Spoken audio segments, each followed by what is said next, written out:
What's your favorite kind of cookie to make? I'm a big fan of gingerbread. I love turning out the exact same shape over and over and over and over. You don't even have to be an artist to make gingerbread cookies come out just right. But the best works of art don't come from a mold. They're unique, original, one of a kind. And the greatest work of all time is you. God made you to reflect a little bit of who He is to the world around you. But He made you to reflect Him in a way that's entirely different from your brother, your mom, your neighbor, or even that popular kid at school. God made only one you, and He made you on purpose. No one else in the entire world can fill that perfect spot He crafted, just for you. And when you discover who God made you to be, you can make a greater difference in this world than you could ever imagine. That's why individuality is an amazing way to worship God with your life. Because worship is about more than just singing loud. It's all about living loud.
Hey everybody, I'm Graham, and I've got to say I'm super excited about today because we are talking about one of my favorite things. Candy! Have you ever been to one of those candy stores that lets you put all of your favorite candies into one little bag?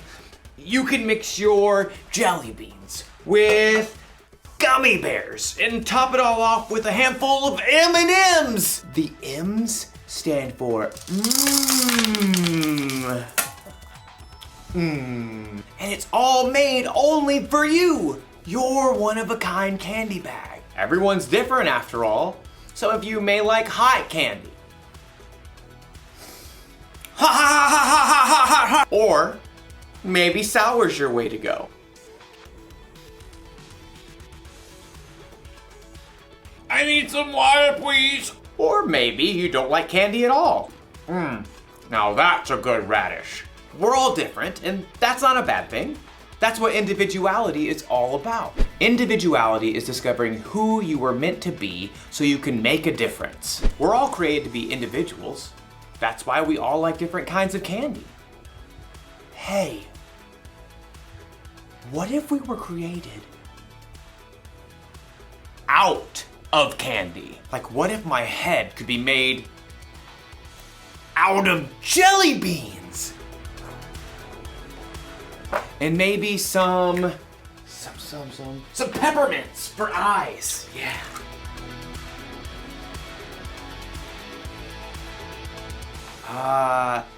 Laffy Taffy nose.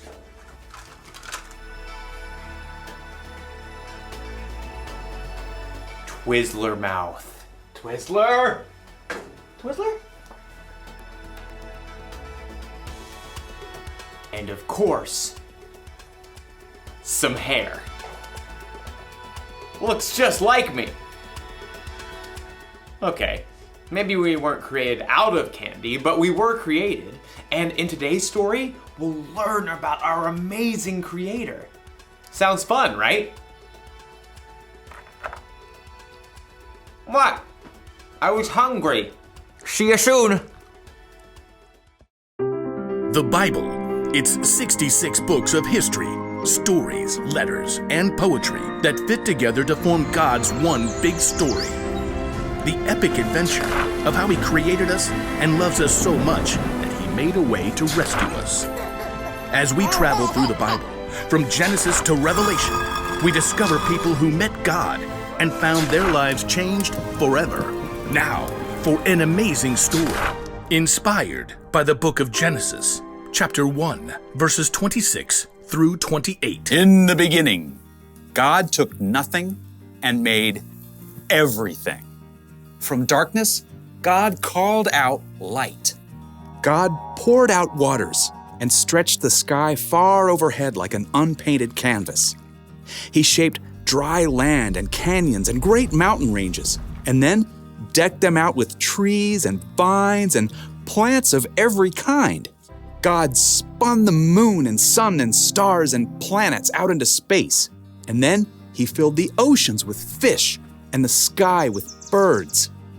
God thought up an amazing variety of animals to crawl and hop and race over the earth. All of this was incredible, unbelievable, the most artistic show of power ever. God made complex atoms and cells smaller than the eye can see, all the way up to vast spaces stretching across the universe farther than we can imagine. And yet, all of this was just a warm-up to God's most spectacular creation: people. People. It's true. We're made of the same atoms and cells and elements as rocks and plants and animals. But unlike anything else in God's creation, we are made in God's image. Then God said, "Let us make human beings so that they are like us. Let them rule over the fish in the seas and the birds in the sky. Let them rule over the livestock and all the wild animals. And let them rule over all the creatures that move along the ground." So, God created human beings in His own likeness. He created them to be like Himself. He created them as male and female. You are made in God's image. Now, that does not mean God shares your eye color, Or your freckles. Or even your quirky smile. but it does mean that you were designed for God to shine through you. You were made to show the world God's love, God's grace and mercy, God's joy, God's peace, God's kindness, God's wisdom. You and every person you'll ever meet are of infinite value because you're made in the image of God. And here's what's even more amazing. God didn't design us to turn into a bunch of little robots who look and act the same when we follow Him. Instead, the more time you spend with God, asking Him to transform your thoughts and words and choices, the more you become uniquely you. As you follow Jesus and reflect God's light more clearly, you'll be able to do the things that God has designed for you and no one else. So, next time you look in the mirror, remember, you're looking at the image of God, and no one in this world can reflect Him just the way you do.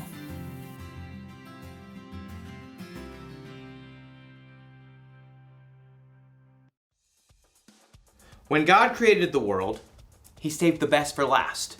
People. He made us to be like Him. He made us in His image. Maybe that means God looks like us. Or maybe it means God made us with different qualities that could only come from Him. Maybe God made you creative, like He's creative. Ooh, or maybe you're really smart because a smart God made you that way.